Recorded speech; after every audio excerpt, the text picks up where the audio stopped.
Hello everyone, वीरा classes में आप सभी का स्वागत है। आज इस वीडियो में हम स्टार्ट करेंगे गुप्तकाल से संबंधित प्रश्न।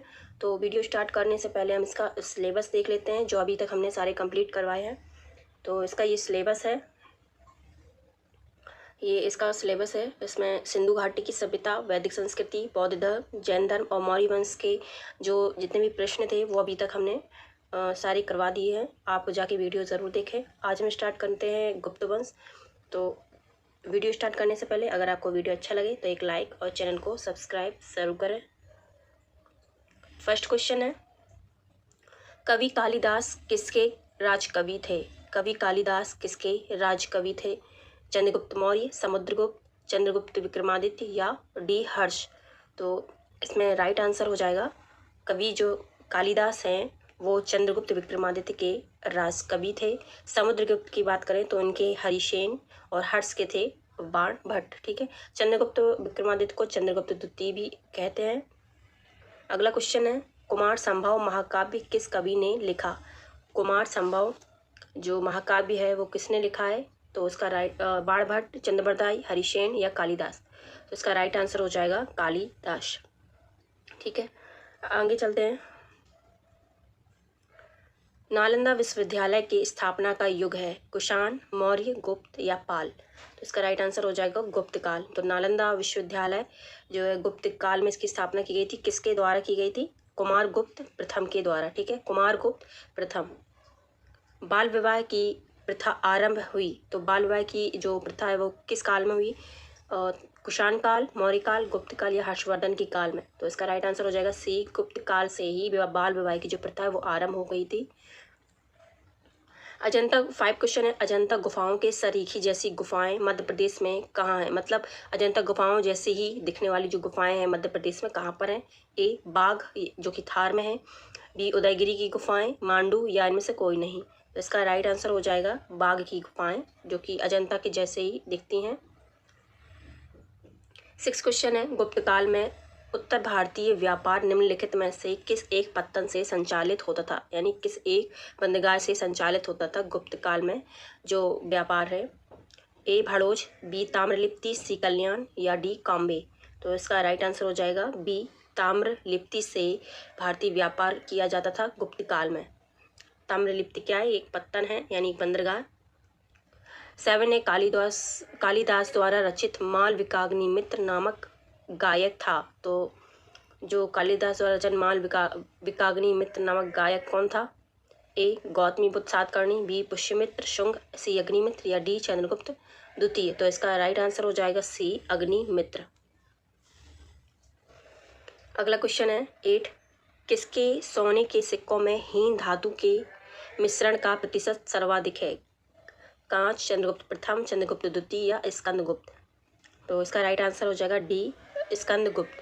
तो स्कंदगुप्त के जो सोने के सिक्के थे उनमें हीन धातु के मिश्रण का प्रतिशत सर्वाधिक था। ठीक है, अगला क्वेश्चन है 9, गुप्त अभिलेखों में सिक्कों के सोने के सिक्कों के लिए प्रयुक्त दीनार शब्द निम्नलिखित में से किससे निकला है? यानी गुप्त काल के अभिलेखों में जो सोने के सिक्के थे जिन्हें हम दीनार भी बोलते हैं, अब गुप्त काल में सोने के सिक्कों को दीनार बोला जाता है। ठीक है, तो वो शब्द किससे निकला है दीनार शब्द? तो वो है, इसका राइट आंसर हो जाएगा डी, लैटिन। ठीक है, 10th क्वेश्चन है, गुप्त युग में भू राजस्व की दर थी ए उपज का चौथा भाग, उपज का छठा भाग या उपज का 8वां या उपज का आधा भाग? तो गुप्त युग में जो भू राजस्व की दर थी वो थी छठा भाग। तो उपज का छठा भाग भू राजस्व की दर थी गुप्त काल में। अगला क्वेश्चन है, शक एवं गुप्त संवतों के बीच लगभग कितना अंतर था? शक और गुप्त संवतों के बीच कितना अंतर था? ए 242 वर्ष, 28 वर्ष, 320 वर्ष या 377 वर्ष? तो इसका राइट आंसर हो जाएगा ए, 242 वर्ष का अंतर था शक और गुप्त संवतों में। 12 क्वेश्चन है, वह श्रेणी जो कुमार गुप्त प्रथम के काल में लाट से आकर दसपुर में बस गई थी किस वस्तु के व्यापार में संलग्न थी? तो जो कुमार गुप्त प्रथम के काल में लाट से आकर दसपुर में बस गई थी वह वस्तु के व्यापार में सम्मिलित थी। तो वो कौन सी वस्तु थी जो व्यापार में संलग्न थी कुमार गुप्त प्रथम के काल में? ए तेल, रत्न, लवण या पटवस्त्र? तो इसका राइट आंसर हो जाएगा डी, पटवस्त्र था जो कि वस्तु के व्यापार में संलग्न थी। 13 क्वेश्चन है, गुप्त युग में भूमि राजस्व की दर क्या थी? तो अभी हमने बताया उपज का 6वां भाग था, जो कि भूमि राजस्व की दर थी। 14 क्वेश्चन है, गुप्त शासकों द्वारा जारी किए गए चांदी के सिक्के कहलाते हैं। अभी हमने बताया था आपको सोने के सिक्के दीनार कहलाते हैं। तो गुप्त शासकों द्वारा जारी किए गए चांदी के सिक्के क्या कहलाते हैं? ए कांशा पर्ण, बी रूपक, सी दीनार या डी पर्ण। तो उसका राइट आंसर हो जाएगा जो चांदी के सिक्के हैं वो रूपक कहलाते हैं, दीनार तो सोना कहलाता है। पर्ण की मुद्रा थी वो मौर्य काल में, मौर्य काल की एक मुद्रा है पर्ण। 15 है, भाग और बलि थे राजस्व के स्रोत, सैनिक विभाग, धार्मिक अनुष्ठान या प्रशासकीय विभाग। तो इसका राइट आंसर हो जाएगा भाग और बलि को राजस्व का स्रोत कहते थे। 16 क्वेश्चन है, नगरों का क्रमिक पतन किस काल की एक महत्वपूर्ण विशेषता थी? जो नगर थे उनका क्रमिक पतन किस काल की महत्वपूर्ण विशेषता थी? प्रतिहार, गुप्तकाल, राष्ट्रकूट या सातवाहन युग। तो इसका राइट आंसर हो जाएगा बी, गुप्तकाल में जो नगर थे उनका क्रमिक पतन होना स्टार्ट हो गया था। अगला क्वेश्चन है, निम्नांकित में से किसने विक्रमादित्य की उपाधि ग्रहण की? विक्रमादित्य की उपाधि ग्रहण की चंद्रगुप्त द्वितीय, चंद्रगुप्त, समुद्रगुप्त या कनिष्क। तो इसका राइट आंसर हो जाएगा चंद्रगुप्त द्वितीय ने विक्रमादित्य की उपाधि ग्रहण की थी।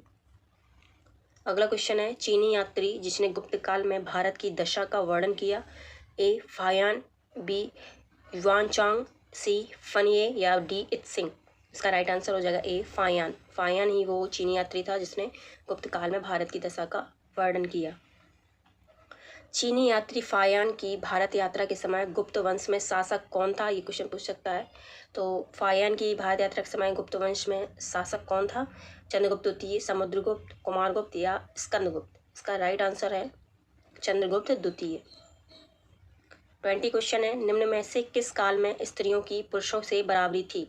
गुप्त काल, मौर्य काल, चौल काल या इनमें से कोई नहीं। तो स्त्रियों की पुरुषों से जो बराबरी थी वो गुप्त काल में ही थी, और बाल विवाह भी जो है यहीं से स्टार्ट होना शुरू हुआ था। गुप्त काल में काफ़ी सारी, जैसे कि दशमलव प्रणाली भी स्टार्ट हुई, मंदिर का निर्माण इसी के काल से स्टार्ट हुआ। और गुप्त संवत जो कि चंद्रगुप्त प्रथम ने शुरुआत की थी गुप्त संवत की। ठीक है, चांदी का सिक्का जो कि चंद्रगुप्त द्वितीय ने स्टार्ट किया था। 21 है, किस अभिलेख से यह साबित होता है कि चंद्रगुप्त का प्रभाव पश्चिमी भारत तक फैला हुआ था? तो वो कौन सा अभिलेख है जिससे साबित होता है कि चंद्रगुप्त का प्रभाव पश्चिमी भारत तक फैला हुआ था? तो वो था रुद्रदामन का जूनागढ़ अभिलेख। ठीक है। 22 है, किस शासक वंश ने मंदिर एवं ब्राह्मणों को सबसे अधिक ग्राम अनुदान में दिया? कौन सा ऐसा शासक वंश था जिसने मंदिर एवं ब्राह्मणों को सबसे अधिक ग्राम अनुदान में दिया? तो ए पाल, गुप्त, राष्ट्रकूट या प्रतिहार। तो इसका राइट आंसर हो जाएगा गुप्त वंश। 23 क्वेश्चन है, मालवा काल गणना निम्नलिखित में से किस संवत से अभिन्न थी? शक, विक्रम, गुप्त या कली।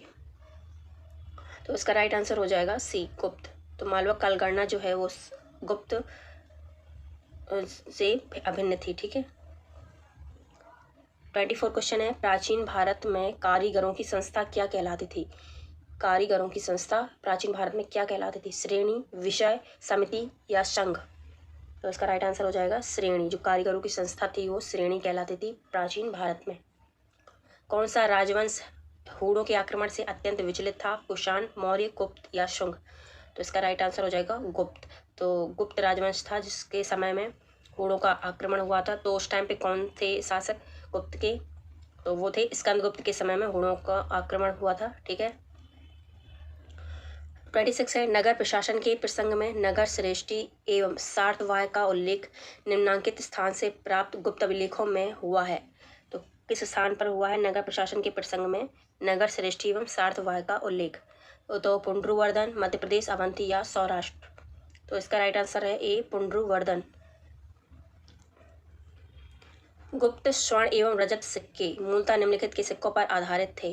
किसान और पौधे, कुषाण और पौधे, रोमन और सक्छत्रप, कुषाण और सक्छत्रप या रोमन और कुषाण। तो इसका राइट आंसर हो जाएगा 27 का सी। तो जो गुप्त के स्वर्ण और रजत सिक्के थे वो मूलतः कुषाण और सक्छत्रप के सिक्कों पर ही आधारित थे। ठीक है।